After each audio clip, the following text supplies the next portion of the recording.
Red book రాజ్యాంగంతో ఈరోజు రాష్ట్రంలో emergency తరహా పరిస్థితులు ఈరోజు రాష్ట్రంలో నెలకొని ఉన్నాయి అని చెప్పడానికి రాష్ట్రంలో జరుగుతా ఉన్న అనేక ఘటనలన్నీ కూడా ఇవాళ రాష్ట్రంలో ఉన్న ఎమర్జెన్సీ పరిస్థితులను కంటికి కనపడేట్టుగా చూపిస్తాయి. ఆశ్చర్యం కలిగించే విషయాలు నేను అడుగుతా ఉన్నాను. ఇదే చంద్రబాబు నాయుడు గారి ప్రభుత్వాన్ని అడుగుతా ఉన్నాను, చంద్రబాబు నాయుడుని అడుగుతా ఉన్నాను.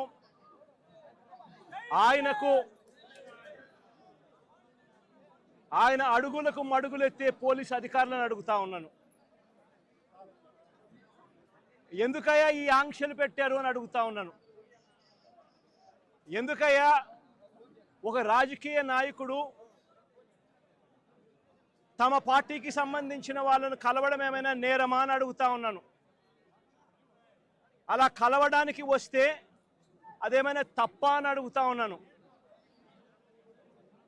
ఎందుకు ఆంక్షలు పెడతా ఉన్నారు అని అడుగుతా ఉన్నాను. నా కార్యక్రమానికి నన్ను అభిమానించే వాళ్ళు ఎవరైనా కూడా వస్తే తప్పేమిటి అని అడుగుతా ఉన్నాను.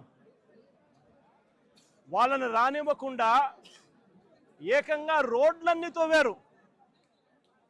సందులు బొందులు ఎక్కడి నుంచి అయితే బండ్లు వస్తాయని అనుకుంటున్నారో, 2 వీలర్స్ వస్తాయని అనుకుంటున్నారో, రాకుండా చేసేందుకు ఏకంగా రోడ్లను తవ్విన అధ్వానమైన పరిస్థితి బహుశా ప్రపంచ చరిత్రలో ఏ రాజకీయ పార్టీకి ఉండదేమో, ఒక చంద్రబాబు నాయుడు గారి పార్టీకి తప్ప.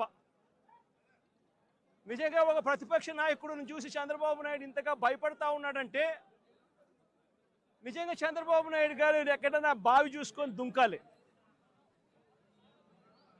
ఒక ప్రతిపక్ష నాయకుడిని చూసి, ఒక ప్రతిపక్షాన్ని చూసి ఇంతగా భయపడి ఆయన వస్తున్నాడేమో, ఆయన వస్తూ ఉంటే అభిమానులను ఆపేదాని కోసం అని చెప్పి, ఆయన వస్తూ ఉంటే ప్రజలను ఆపేందుకోసమని రోడ్లను కూడా తవ్విన చరిత్ర ఒక చంద్రబాబు నాయుడు గారికి మాత్రమే దక్కుతుంది. ఈరోజు దాదాపుగా 2000 పైచీలకు పోలీసులు, 2000 పైచీలకు పోలీసులు, లెక్కలేనంత మంది డిఎస్పీలు, డిఐజీ ఇక్కడే తిష్టేసినాడట. నాకు ఆశ్చర్యం అనిపించింది. అసలు వీళ్ళంతా కూడా నా సెక్యూరిటీ కోసం కాదు, వీళ్ళంతా జగన్ వస్తూ ఉన్నాడు అని అంటే జగన్ను చూడడానికి అభిమానులు ఎవరైనా వస్తారేమో, ఆ అభిమానులను ఆపడం కోసం ఇంతమందిని ఉపయోగిస్తూ ఉన్నారు. అంటే ఎంత వ్యతిరేకత చంద్రబాబు నాయుడు గారి ప్రభుత్వం మీద ఉంది అని చెప్పడానికి, ఎంతగా చంద్రబాబు నాయుడు గారు తన పాలనను చూసి తానే భయపడతా ఉన్నాడు అని చెప్పడానికి ఇంతకన్నా ఇంకా వేరే నిదర్శనాలు కూడా అవసరం లేదు. ఎవరైనా ఎక్కడైనా పాలన చేస్తే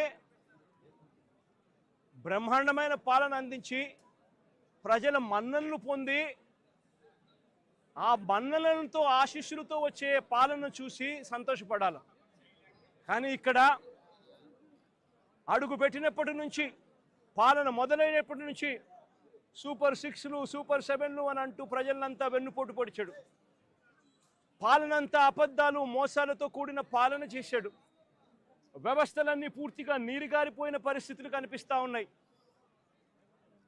స్కూళ్ళు నాశనమైపోయాయి.